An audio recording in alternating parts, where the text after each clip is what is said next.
Je te donne le fil rouge? Non, je crois pas. Ouais, si tu veux bien. Si tu veux, tourner-le. Oui, oui. Ok. Des fois, il se bloque. J'ai rien inventé, j'ai pas créé une initiative. Je me suis simplement mis il y a 3 ans avec ma famille, on a 2 enfants, dans le mouvement Zéro Déchet. Peut-être que vous avez entendu parler de Bea Johnson, cette femme qui vit en Amérique et qui produit par année un petit bocal comme ça, donc 1/4 de litre de déchets non compostables par année. L'idée, bien sûr, c'est pas d'arriver à ça, parce que je pense que c'est assez compliqué, mais il y a vraiment cette philosophie de dire que chacun fait du mieux qu'il peut, fait ce qu'il peut. Les initiatives sont différentes dans le zéro déchet. Nous, pour vous donner une idée, je pense qu'on est passé de 2 sacs 35 litres par semaine à 1 sac par mois. On pense que c'est déjà un bon effort, mais on sait qu'on peut faire mieux. Elle a écrit un livre, Bea Johnson, et c'est juste ça que je voudrais aussi partager avec vous, parce que je trouve que c'est très concret et facile à mettre en place. Elle parle des 5 R pour approcher le zéro déchet. Et ces 5 R, c'est refuser, réduire, réutiliser, recycler, et puis rot, en anglais, qui veut dire en français composter.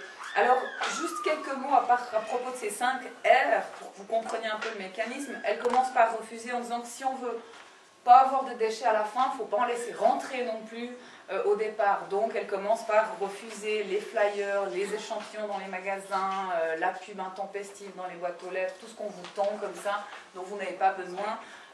Elle le refuse, ça fait ça qu'il y a de moins à jeter ensuite. Et puis bien sûr, le plastique, c'est un peu le grand combat du zéro déchet. Donc ça pour moi c'était le plus simple, juste d'avoir toujours un sac dans ma voiture ou un sac dans mon sac à main pour plus jamais accepter un sac en plastique. Je ne peux pas le faire, je suis sortie des magasins avec des pains juste par-dessus la tête, mais parce que c'était hors de question que je prenne un sac plastique.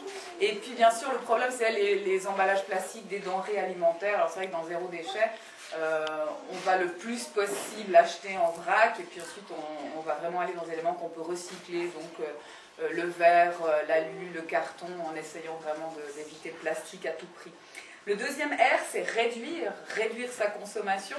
Ça rejoint ce que Mime a expliqué tout à l'heure. Ça veut dire vraiment partager, chercher à avoir besoin de moins. Au niveau de la nourriture, on a bien vu aussi qu'on achetait trop par rapport à ce qu'on mangeait, donc on a fait un effort là-dessus. En Suisse, on a tendance à se dire ah mais on est super parce que nos déchetteries c'est des palaces quoi, où on peut manger par terre et puis c'est super, puis on amène des kilos à la déchetterie, mais pas oublier qu'en Suisse on est aussi des hyper consommateurs et puis que tout ce qu'on consomme ici est fabriqué de l'autre côté de la planète et pollue de l'autre côté de la planète. On s'en rend pas compte, mais ça revient gentiment dans nos assiettes par le biais des poissons et des légumes qu'on mange qui sont bourrés de produits toxiques. Donc, acheter moins, de meilleure qualité, faire le vide un peu dans sa maison. Est-ce qu'on a besoin de 3 télés, 12 tablettes, 4 ordinateurs, 12 spatules de cuisine, etc. Ça fait un sacré débarras. Et puis sinon, bien sûr, emprunter, etc. Ce dont on a peu d'utilité. Ensuite, on a réutilisé. Ça, je pense que ça vous parle aussi, c'est-à-dire faire réparer ses affaires, sa machine à café, son réveil, son téléphone, plutôt que d'investir dans un nouvel appareil. On sait qu'avec mes copines, on a été parfois frustrés de dire mon imprimante, elle ne marche pas, ça me coûte 2 fois plus cher de la faire réparer que d'en acheter une chez MediaMarkt. C'est un effort qui est à faire, on le fait comme ça.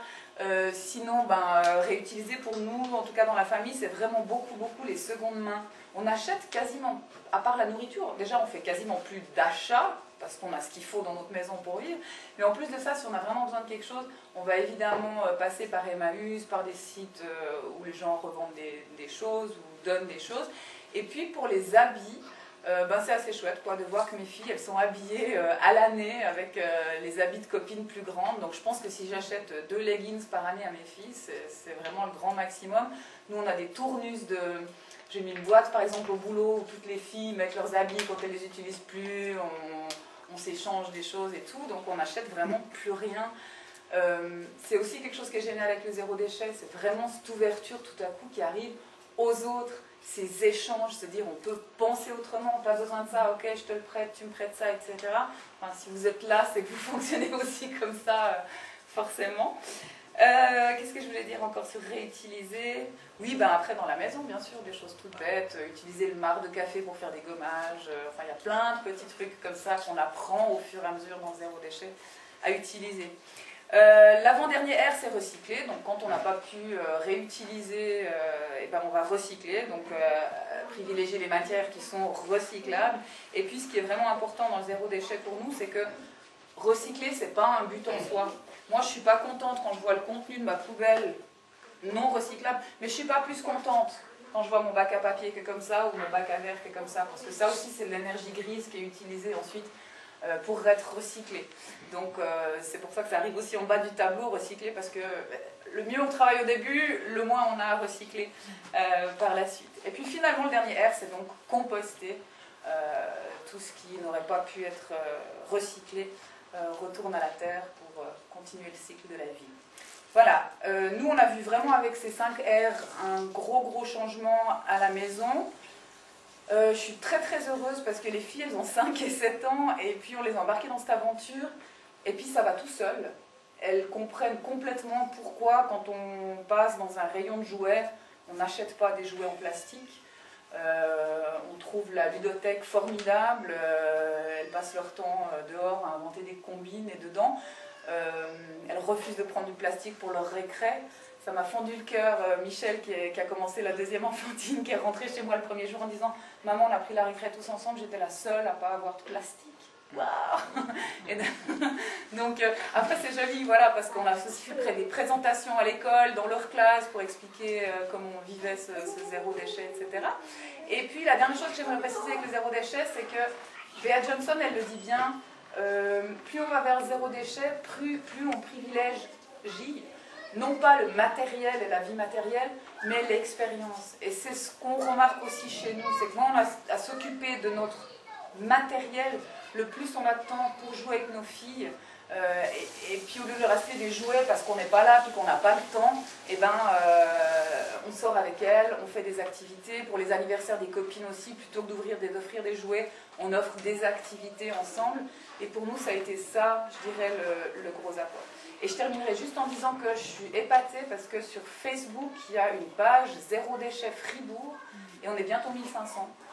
Et il y a un échange phénoménal et d'adresses et de trucs pour réutiliser ces choses, des filles qui font des cosmétiques, qui les échangent contre moi qui fais mes produits de ménage naturellement. Donc c'est un très bel engouement. Et puis comme disait Geneviève tout à l'heure, le changement viendra de nous, et pour moi il est vraiment en marche. Donc merci à vous et puis bonne fin d'après-midi.